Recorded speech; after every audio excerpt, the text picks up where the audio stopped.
block out the barcode here. So anyway, I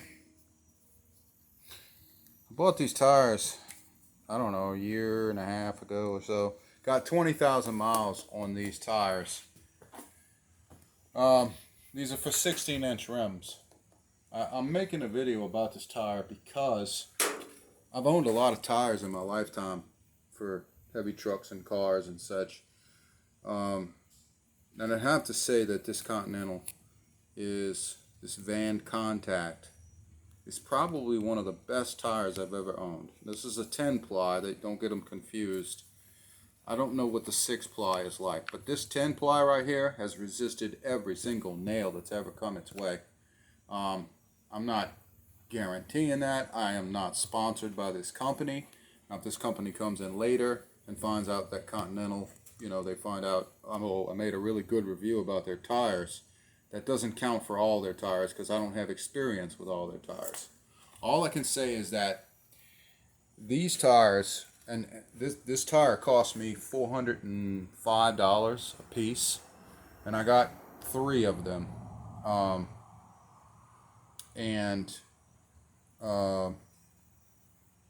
Yeah, I bought an extra one in case I had a problem with 2 on the rear, and I bought them for the weight, for the payload, and winded up being the best tire. I got 20,000 miles on the ones that are on my truck now on the rear, and the payload at 4,100 pounds per tire for a load range E tire is at the top of the load range E spectrum. And I gotta say that they have done every bit of what they were supposed to do. And the funny part about it is, or the best part about it is, I have them mounted on 8-inch rims. Now you could probably mount them on a 9 or even a 10-inch rim if you wanted to stretch them out a bit, but I wouldn't recommend it. But probably an 8 or a 9-inch rim. You might get away with putting them on a 7-inch rim. The best part about these tires is they sit about 30 inches tall once they're inflated and mounted. And 30 inches is the exact height that you need to keep the speedometer on target for some of your bigger trucks, some of your full-size trucks, at least the E-Series van. And so if you're traveling out of the country, around the country or out of the state, or you're in another country, I've been through the rain with them, and I've been through the snow, and I gotta say, in the rain and even the snow, I'm not getting a lot of lost traction at all. In fact, it might be because I have a true track or a track lock, forged track lock rear end. I can't break the tires from a dead stop at a red light, taking off with everything it's got. It won't break the tires. It won't break traction. It won't peel out in the rain. It won't spin out, and it won't slide. I've taken hard turns in a situation where people have pulled out in front of me, and I've had to swerve around them. I've seen collisions happen right in front of me on the interstates and highways, and I've had to swerve out of the way in an instant doing interstate speeds, and I've had no roll sideways as long as I had more than 70 psi, or right at thereabouts at 70 psi. Now I know you can inflate these tires to 80 psi or 85 even, but 70 is plenty enough for what I'm carrying on my way to my truck. And so I just thought, there's another barcode down here. I want to keep all that private to myself. So I gotta give this company, or at least this tire, not the company but the tire, I gotta give it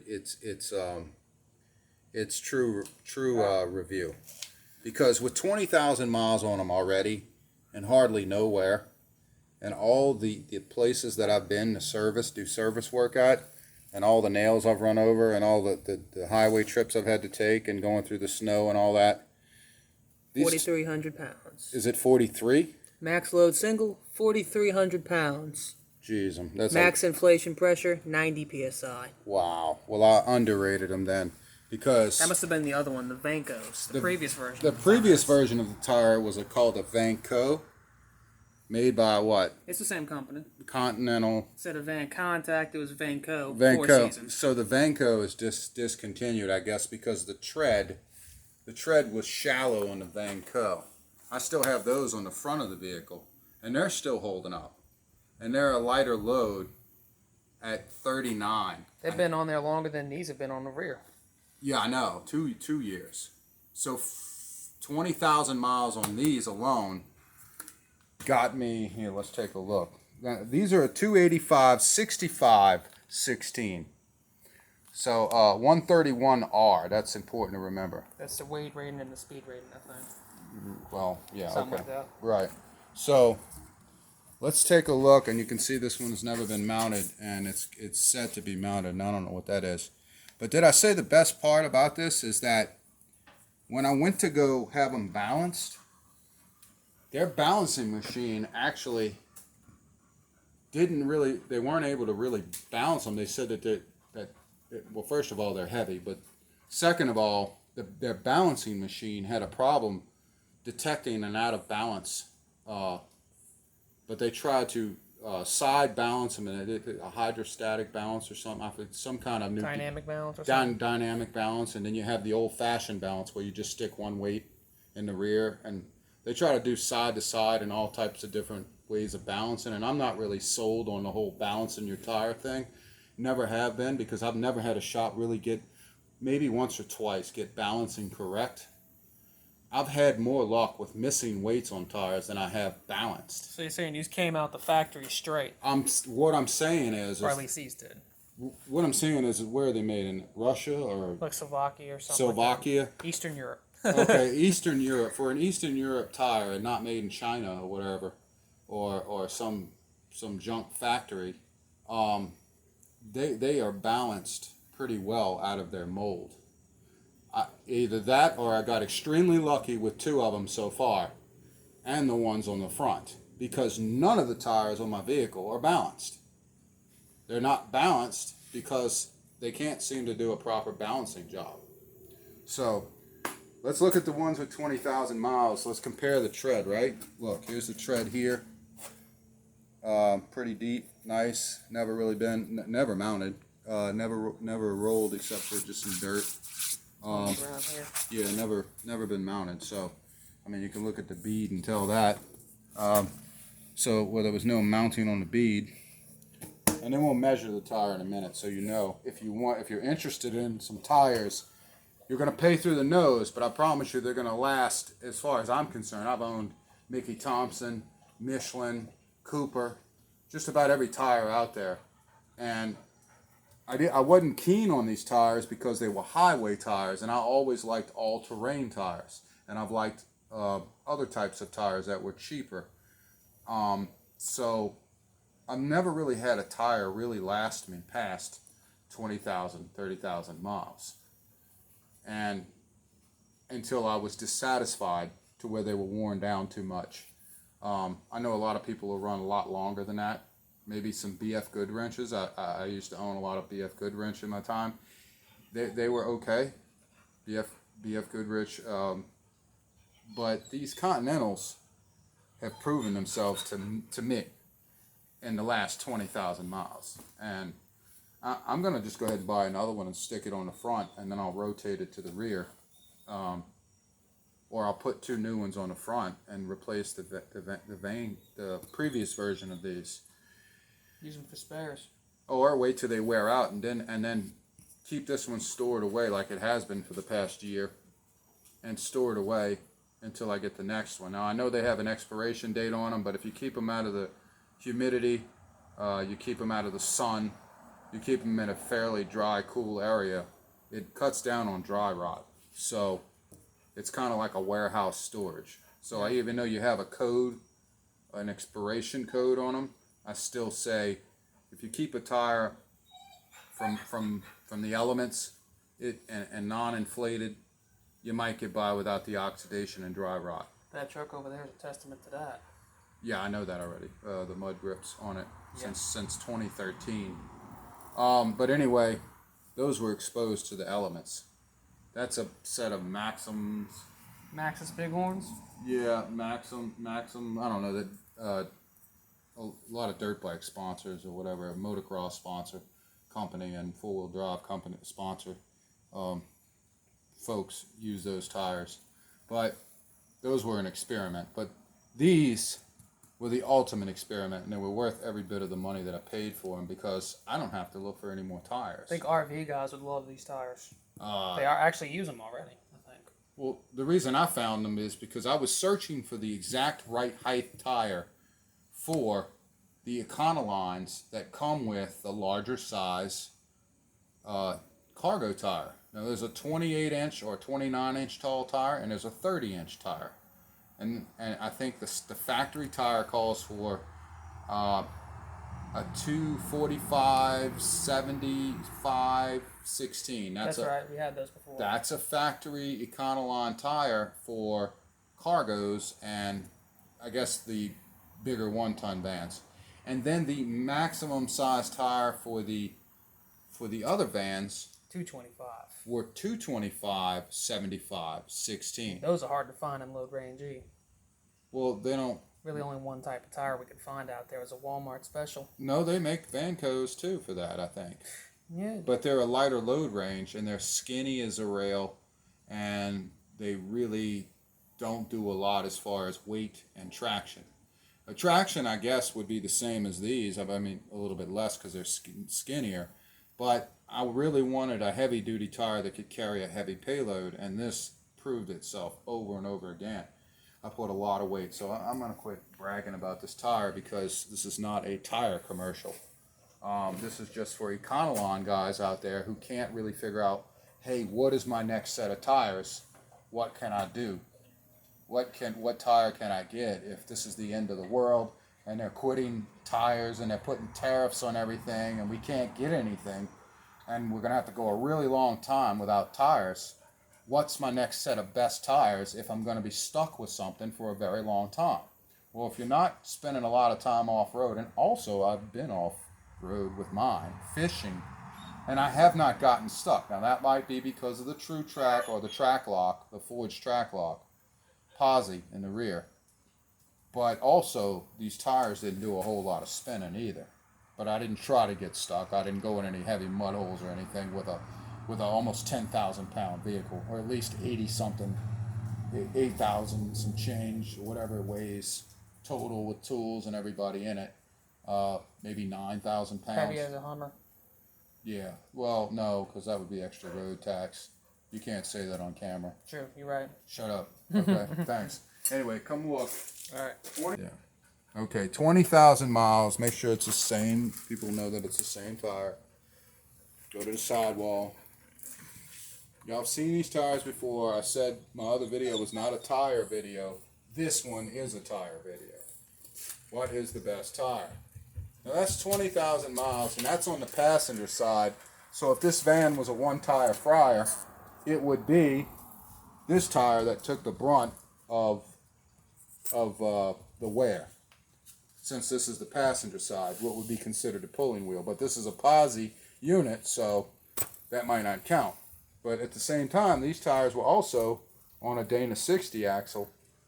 Now it's mounted to a Dana 70 axle. But when it was mounted to a Dana 60, it was a one-tire fryer, and I still didn't really break it loose in traffic or at a red light in the rain.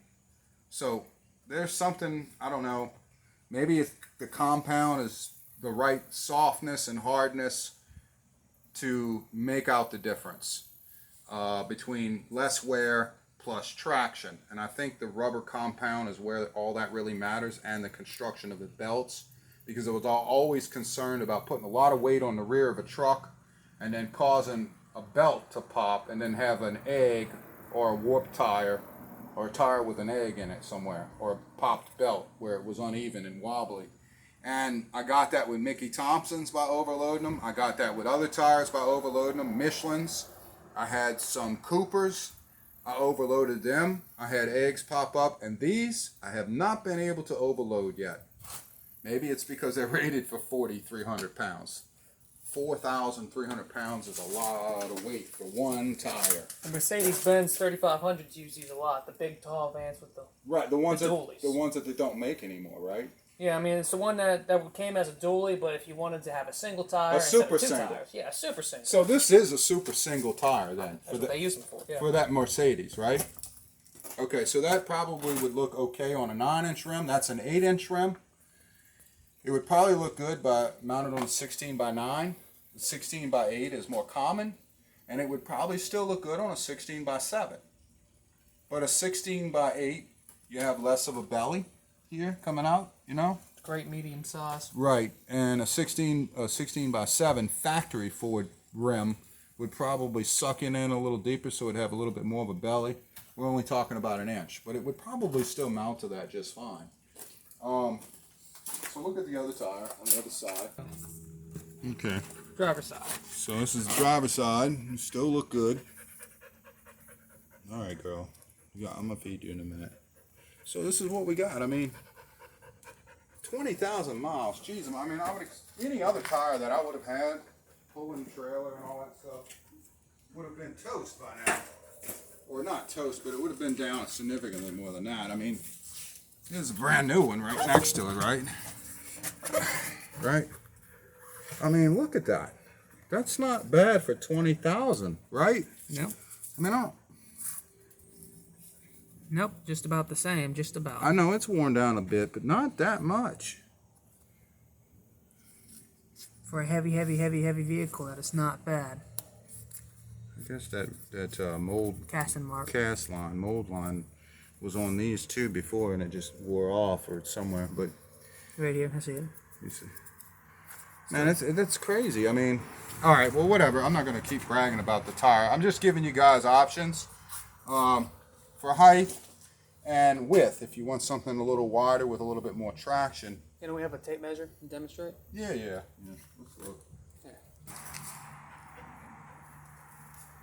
Okay, so what do we got on the ground? On the ground, I don't know what the measurements are that they give you from any one of these websites, Tire Rack, Summit, whatever. I don't know where I got these from.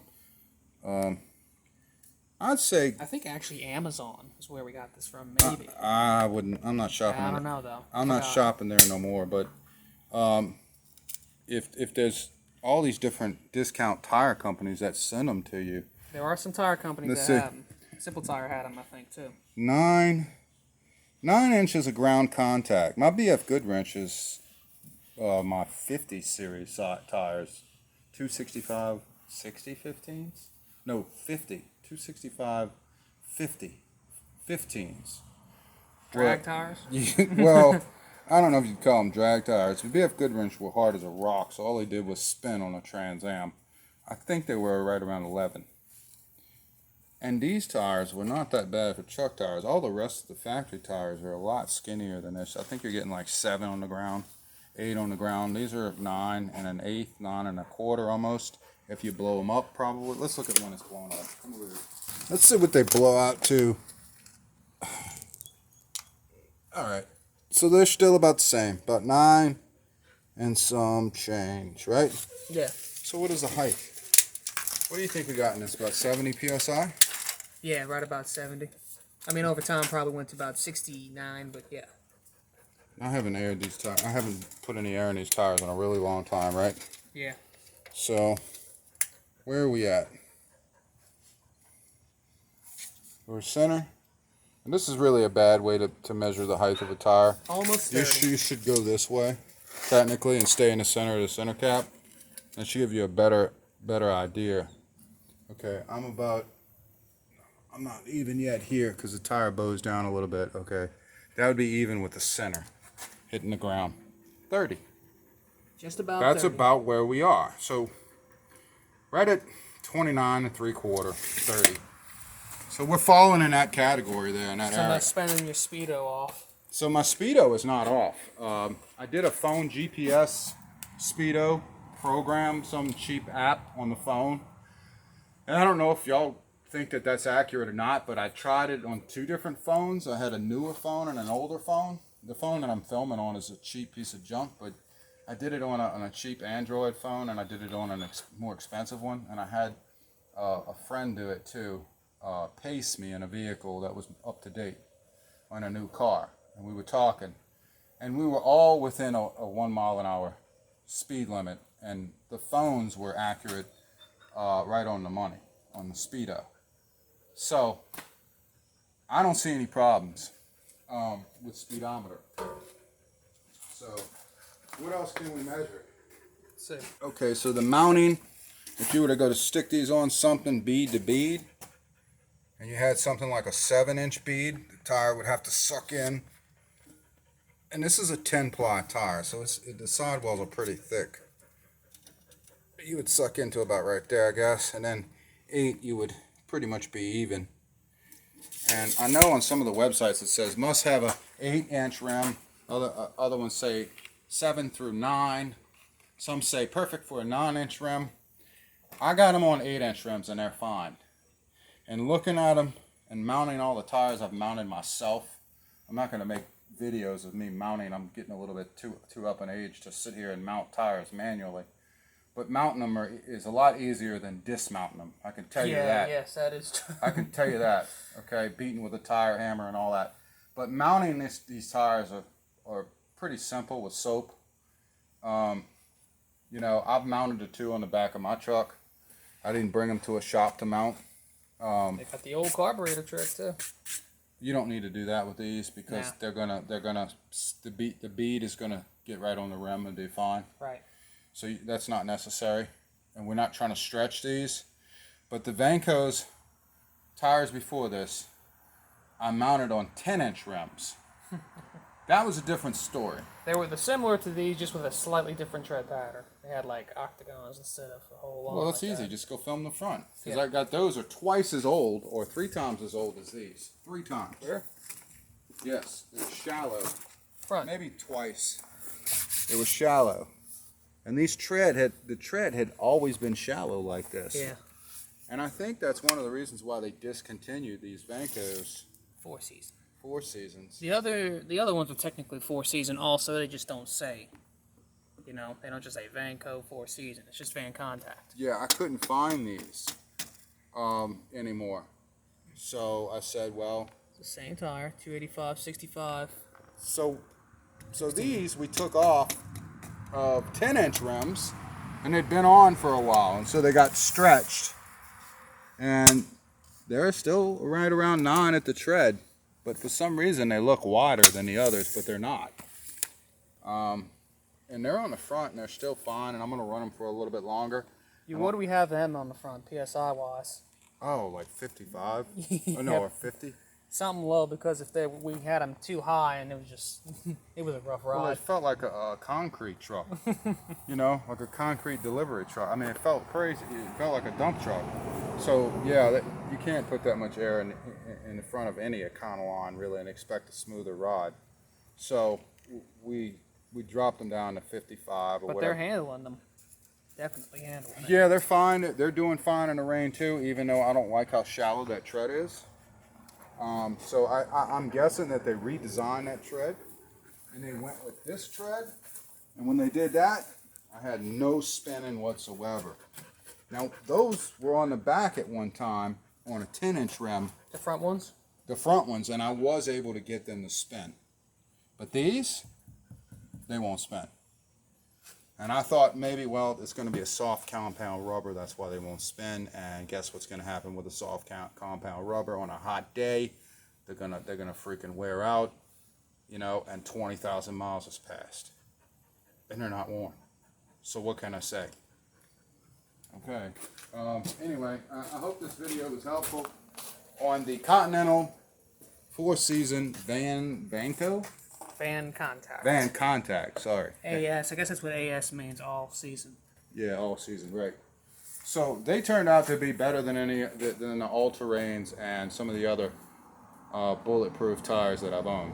I wouldn't hesitate to dump a heck of, if I had, you know, enough money, I'd put these on my trailer, on a tandem axle trailer.